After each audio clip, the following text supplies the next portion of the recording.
कि अभी भी ईमानदारी नहीं है सरकार के रुख में। ना तो एमएसपी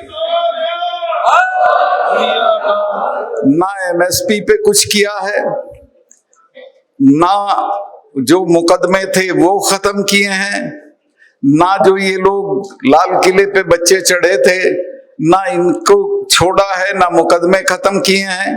बल्कि मैंने तो कई जगह ये कहा कि लाल किले पे अगर किसी को चढ़ने का हक है तो मैं मानता हूं कि वो प्रधानमंत्री का हक है, लेकिन उसके बाद अगर किसी का हक है तो सिखों का हक है, क्योंकि उनके गुरु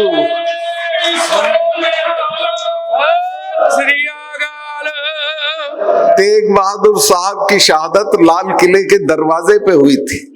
अगर उसके बच्चे नहीं चढ़ेंगे तो कौन चढ़ेगा, कौन झंडा फहराएगा? और झंडा भी क्या फहराया था?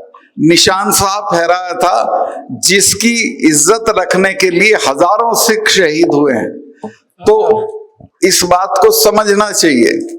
खैर मुझे लगता है वो भी हम कोशिश करेंगे कि मुकदमे वापस कराए जाएं उनके। और मुझे बड़ी तकलीफ है कि बहुत ही होनहार बच्चा दीप सिद्धू अब हमारे बीच में नहीं रहा, उसको भी लपेट रखा था इन्होंने।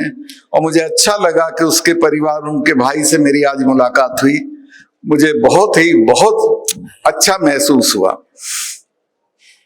तो मैं जो कह रहा हूं वो ये कि अभी भी सरकार की नीयत ठीक नहीं है किसानों के लिए। और किसान भाइयों, मैं आपसे निवेदन करना चाहता हूं कि हम एक बड़ी लड़ाई की तरफ जा रहे हैं।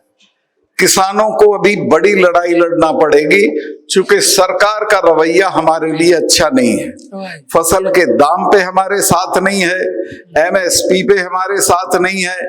एक फौज होती थी जिसमें हम मर कट के गुजारा कर लेते थे, उसको भी खत्म कर रहे हैं। तो कुल मिला के कोई चीज हमारे पास नहीं छोड़ेंगे अगर हम लड़ेंगे नहीं। तो ये लड़ाई फिर होगी, और उस लड़ाई के लिए मैं आपके बीच में फिर हाजिर होऊंगा। मैंने तय किया है कि 2-4 महीने में मेरा जब भी रिटायरमेंट हो जाएगा तो मैं पूरी ताकत से, मुझे कोई चुनाव नहीं लड़ना, मैं किसानों की लड़ाई में कूद पड़ूंगा और इस लड़ाई को आगे बढ़ाऊंगा।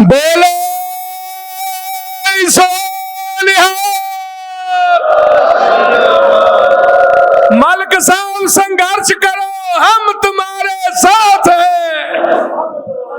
जितने इस देश में जितनी शहादत हुई, मैं कल रास्ते में एक बहुत अच्छा वो बनाया है जंग आजादी का मोन्यूमेंट, तो डीएम ने कहा कि साहब देख के जाइए। मैं चला गया वहां, तो जितने काला पानी की सजा में थे सबसे ज्यादा सिख थे।